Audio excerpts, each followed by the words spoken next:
So we met for about a year and a half with a lot of people saying, oh, this should work, this should work. And the question that keeps coming up, it still comes up, is people say, okay, but how many cases are there? Show me how many cases you are. People would go and talk, in Texas, they'd talk to high-level corporations, insurance companies, judges, and they'd be intrigued by this, and they'd say, okay, give us the stats. How many cases do you have, and how does it work? And we've been caught in this chicken and egg thing of how many cases do you have? Oh, well, if you don't have many cases, I'm not going to jump on the bandwagon. I'm not going to experiment with it.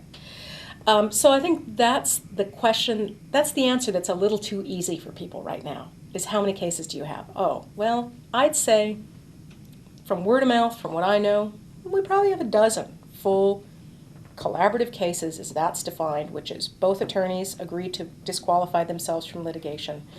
The clients and the attorneys sign on to a participation agreement. And we've learned some things from that. Some of those cases come out of Texas, some of them come out of the Boston area, some of them come out of Saskatchewan, which also has some attorneys who are applying this in different areas. Some of them come out of Northern California. But we also have, this is one of the things that I started kind of pushing for a few years ago, which is we need to not just define this as collaborative law, because clearly there's some real systemic barriers to the immediate acceptance of collaborative law, even now that it's becoming very well accepted in the divorce arena. Lawyers are a conservative bunch. Lawyers don't want to go out of their comfort zone. Civil practice is very different from family practice in terms of, for instance, in San Francisco here, in California, there's 200,000 lawyers. When you're a civil practitioner, you very rarely come against the same lawyer again and again, whereas family lawyers, even in a place like San Francisco, do. And it's just hard for people to imagine, hard for lawyers to imagine, I'm going to give up everything I know about litigating and about pleadings and discovery and negotiating in an adversarial format, and I'm going to embrace this new way that sounds so touchy-feely. But if these people had been so touchy-feely and able to resolve their disputes, they wouldn't have shown up in the first place. So you have this sort of climate of very big systemic barriers. But as we've kind of gathered this information over the past several years, there are people who are successfully changing the paradigm of how negotiation is done, whether that's called collaborative law or whether that is some modified version of it. One of the success stories, which doesn't pop up very often, is there's a firm in Seattle. One of the attorneys there had taken collaborative law training, and she had worked in employment discrimination, which are big emotion cases, big people cases. And she said, oh, this absolutely, we should use this model. But she came across the business realities of trying to import collaborative law. So she and a partner of hers, who was also tired of the litigation paradigm, devised an alternative method. They call it win squared, which is sort of takes many elements of collaborative law, doesn't take that disqualification portion, so we can't call it collaborative law, but it's an early evaluation process, sometimes which can incorporate remedies, which are not just about money. Sometimes it can incorporate dialogue, apology, being able to put people back on track instead of just dividing up money. Money may be a part of that and a part of the dialogue, but it's a much richer and an earlier dialogue that happens. And they have actually been tremendously successful in implementing this and cutting down the defense costs, which is huge in employment. I think a lot of times they're $50,000 to $250,000 just to get to a point where you engage in settlement talks. So this process is taking that and putting it way earlier. And they've had tremendous success and have overcome a lot of the barriers to this, which is how do you introduce it in a way that isn't just perceived as weakness from the other side or as a trick? And that, frankly, is many of the barriers to trying to introduce something other than the standard issue litigation process in civil cases, which is the other side says, what are they trying to trick me into? Or, boy, they must have a really awful case if they're talking to me about settlement before filing or right after filing, so I should ignore them.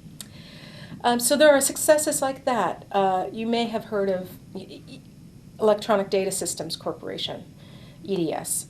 was an early adopter of collaborative law down in Texas and really wanted to implement it in their business-to-business relationships. Had a magazine article in LexisNexis, I'm forgetting the name of the magazine, but in-house counsel magazine about it. And they have continued to work with the Texas Collaborative Law Council on how do you do that? Do you try to introduce it at the point that you're negotiating the business relationship so that you use it as a dispute resolution tool? How do you deal with using in-house lawyers versus out-house lawyers, outside counsel? And so there are people up in the Collaborative Council of the Redwood Empire that have been implementing. They've had successful collaborative law cases. They've had many cases that have used elements, collaborative negotiation elements, which might not meet the technical description of collaborative law. But they've had real successes, especially these are cases that are usually family versus family, really high emotion cases that are ugly and expensive. And usually in most litigation, the only people who win at the end are the lawyers because they collect all the money and there's really not much to fight over. But they've had tremendous successes using interdisciplinary models so that you're using the skill set and the wisdom of other professionals, mental health professionals, financial professionals, professionals who understand family dynamics and grief and the role that grief plays in how people deal with conflicts or unresolved family issues that come up after death. So they've had a tremendous amount of success in that. They're also launching a discussion group on business applications, small business disputes, which also generally cannot afford litigation, especially if they have ongoing relationships. It doesn't make sense for them. The Boston group continues to I believe they're working with the local, it's like the state equivalent of the EEOC, on trying to do pro bono employment discrimination collaborative resolutions. They've done a lot, and I think when people look on how many cases they aren't looking on first. We're trying to change really a whole negotiating paradigm. And the people who put the effort in it at the beginning aren't getting rewarded by dollars just showing up at their door. It's not easy. You know, it's like when you look at, think of this in terms of new technology, for instance, the recording industry. When the capacity to download music from online sources became available, did the recording industry say, oh, wonderful, let's change everything? No. It resisted it for 5, 10, or more years until some set of circumstances or someone with an entrepreneurial mindset pierced through that. And now then you start to see it gathering steam and it hits a tipping point. Okay. So I think one of the genius aspects of the collaborative law movement was that it grew out of this grassroots, locality-based